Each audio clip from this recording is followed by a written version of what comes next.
Stealth camping. I'm sure you've heard of it. But what exactly is it? Who does it? And why do they do it?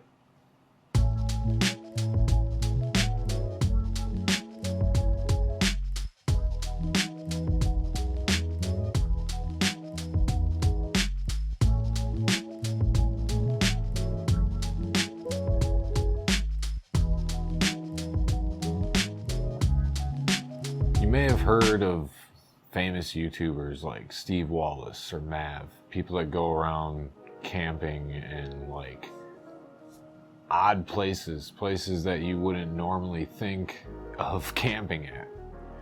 Some people do it in a truck, some people go out to a local park, some people just use it as an avenue to get out for the night.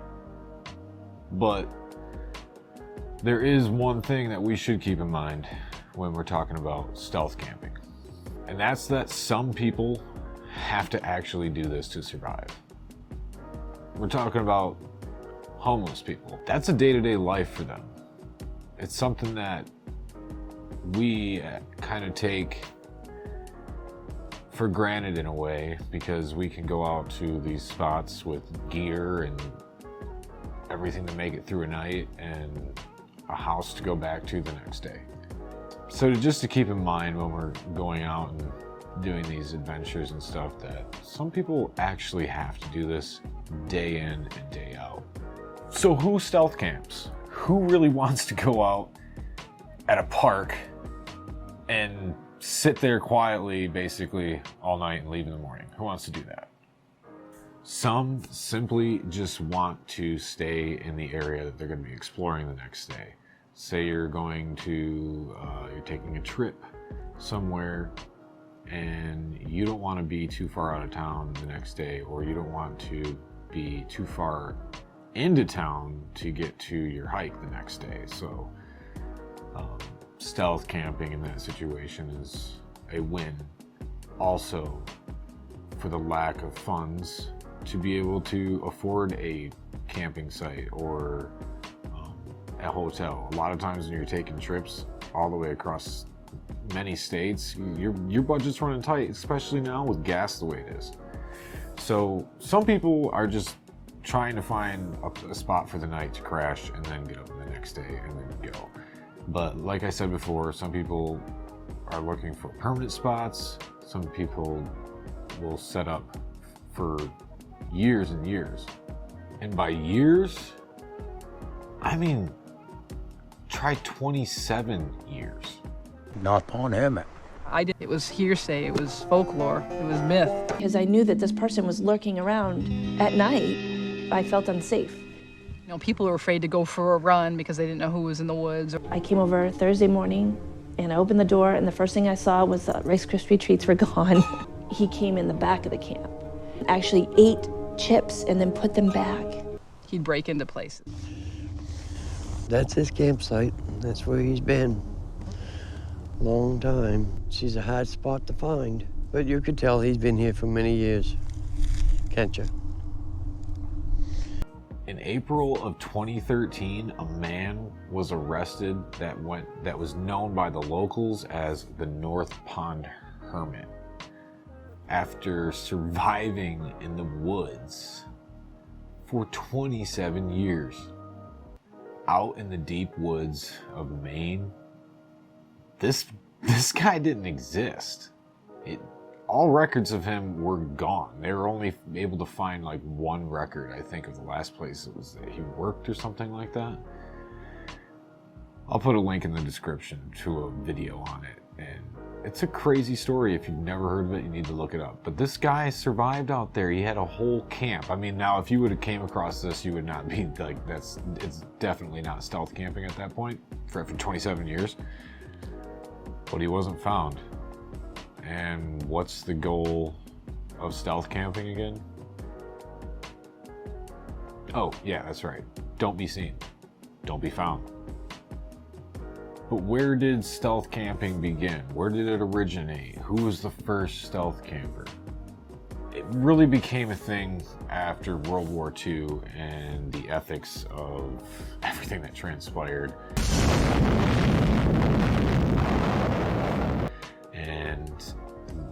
really adopting more of an awareness on the environment and what we are doing to it, which basically ushered in the leave no trace principle that we follow today and I strongly advise following.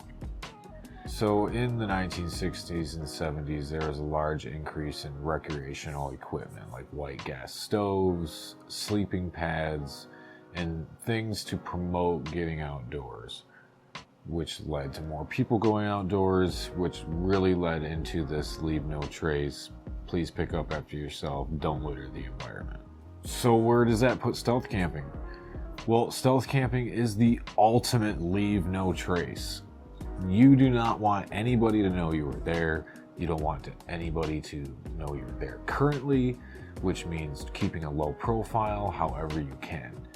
You don't want to be caught, and you don't want people to know you were there. So leave no trace is the most obvious number one rule for stealth camping. So clean up your campsite. Put dirt, leaves, anything else you moved around back where it was. So if you made a fire pit, fill it in. Make sure it's completely out. If you're lucky enough, this might be a spot that you can go back to. So it only makes sense. So the number one rule, leave no trace. Number two, arrive late, leave early. This should be a given. Don't be showing up at 2 o'clock in the afternoon to go stealth camping. That's not what this is about. This isn't a campground. This isn't a rest area. This isn't a place where you should technically be. So arrive late and leave early in the morning. And why do you want to arrive late? Well, that's because most people are done with their daily tasks and have probably gone home by that point. And when you leave early, most people have probably not even gotten out of bed yet, or are still getting ready for the day, eating breakfast, and then still trying to get out the door. By that time, you're on the trail. If there is some early risers out jogging, you're on the trail for jogging too, or you're on the trail just like they are. Trust me, it works. I've done it pretty much every time. Number three, dark camouflage-like colors. No bright colored gear that is specifically designed for you to be found. Don't use your blue tarp that you would use when you're in the mountains or you're hiking and backpacking, so that way if you did get lost or something happened, your blue tarp sticks out like a sore thumb and somebody can find you. Again, stealth, don't want to be found. Don't use bright blue, red, orange colored cord or anything like that, because that's easy to spot. Dark, earthy toned clothes, maroon, black, obviously, depending on the time of year. You could even change the colors of what you're wearing. And obviously, good old-fashioned camouflage tarps always help. Gloves, long sleeves, not only does it help protect you from the environment, but it also helps make you less noticeable. Number 4, low shelters, low light, think stealth. If you're setting up a tarp shelter, it should be like no higher than waist high. If you're setting up your hammock, when you're laying in your hammock, lay low.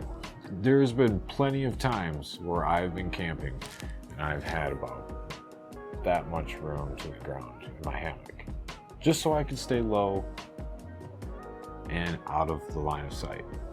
That's the main goal. If you're using a tent, opt for a bivy style tent instead. They're much smaller, more compact. You can put your sleeping pad inside your sleeping bag, inside the bivy, and have it all rolled up and ready to go when you get to your site. Unroll it and you're good to go. And it's a lot lower to the ground. Again, going with that out of sight, out of the line of sight. And keep your light down. I know we need to see what we're doing in the dark. Summertime here in Michigan, it's great because it stays light till almost 10 o'clock. But once we start getting into the colder months, it's dark by 5:30. So you're gonna need some light. Stick a piece of masking tape over top of the lamp part. And that's going to dramatically reduce flare, the overall visibility of your light from far away. You'd be surprised how much it'll help. And number 5, I would say, is plan an escape route. The last thing you want to do when you're out stealth camping is have to make a quick getaway and forget or not really know which way is best to go from either direction. Obviously, if you're scouting out a place or planning your camp on Google Maps, then you can have the time to make an exit plan for multiple ways. Because especially if you're at a place where you can enter it in multiple different locations, you're going to want a route for each almost if you can. Because you don't know where the danger could be coming from. And if not, as soon as you get there and you find your spot that you think you're going to be for the night, scout the rest of the area before setting anything up. It's the best thing you can do. And make sure you know where your vehicle is located in relation to your camp.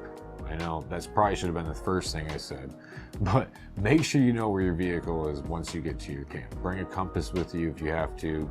Get your location before you leave your vehicle, so that way you know where to point the compass when you get there. So those would be my 5 biggest rules or tips for stealth camping. So whether you know it or not, there are tons of people that go out and stealth camp and film their adventures.